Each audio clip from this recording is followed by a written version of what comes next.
Hello friend, welcome back to our channel Sumi kitchen. Friend, আজকে তোমাদের সামনে একটা চিকেনের রেসিপি নিয়ে চলে এসেছি। তো তোমরা দেখে নাও আমি কি করে এই চিকেনের রেসিপিটা বানিয়েছি। তো আমি এখানে এই রেসিপিটা বানানোর জন্য নিয়ে নিয়েছি 1 কিলো চিকেনটাকে ধুয়ে পরিষ্কার করে নিয়ে নিয়েছি। এবার আমি এটাকে ম্যারিনেট করব। আমি ফার্স্টে এখানে 7 থেকে 8টা পেঁয়াজ কুচি করে উপর দিয়ে দিলাম, আর দিয়ে দেবো আদা বাটা, আর দিয়ে দিলাম রসুন বাটা। এখানে আমি 3টা রসুন ছিলে বেটে নিয়েছি, আর দিয়ে দেবো জিরা বাটা।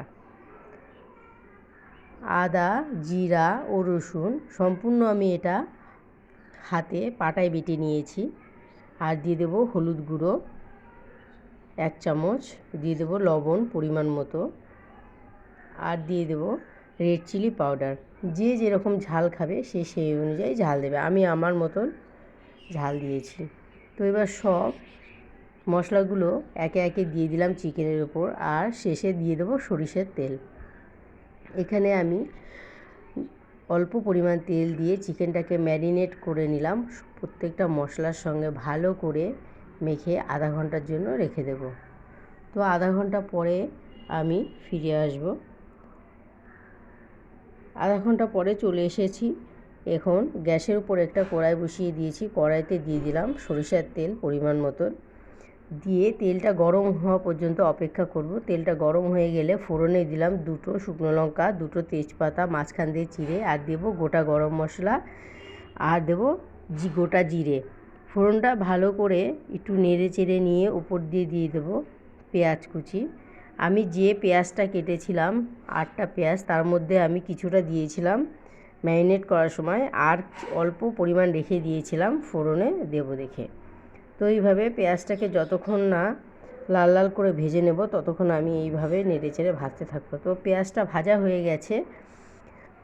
এবার আমি উপর দিয়ে দেবো আমার ম্যারিনেট করে রাখা চিকেনগুলো দিয়ে দিলাম।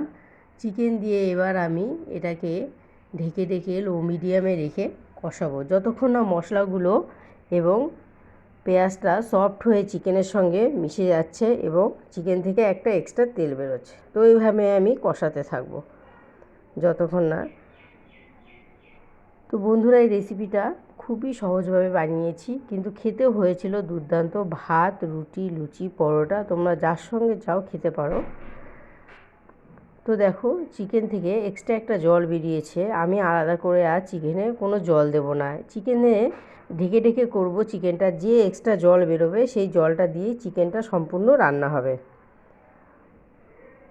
তো এইভাবে লো মিডিয়ামে রেখে কষাচ্ছি ঢাকনা দিয়ে, আর ঢাকনাটা তুলে কিছুক্ষণ পর আমি এরকম নেড়ে চেড়ে দেবো যেন লেগে না যায়।